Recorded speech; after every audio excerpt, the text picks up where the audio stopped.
کہ صاحب رزق کی کمی ہے، رزق کی تنگی ہے، کہ صاحب کسی نے ہمارا رزق باندھ دیا ہے، شرک کے مترادف ہے میرے نزدیک.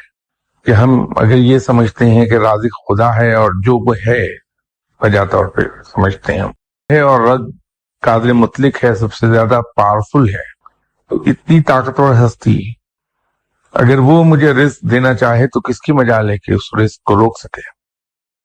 تو اگر ہم یہ کہتے ہیں کہ اللہ رزق دینا چاہ رہا ہے لیکن کسی نے باندھ دیا ہے، تو پھر معاذ اللہ معاف فرمائے مجھے ان الفاظ کے لیے، تو پھر تو یہ ہے کہ طاقتور کون ہے، دینے والا یا روک دینے والا.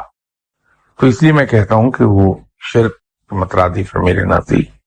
تو رزق کی وسعت کے سلسلے میں حدیث تو اپنی جگہ ہے. جو آدمی رزق اور عمر میں وسعت چاہتا ہے اس کو چاہیے کہ عزیز رشتہ داروں کے ساتھ تواضع کا سلوک کرے.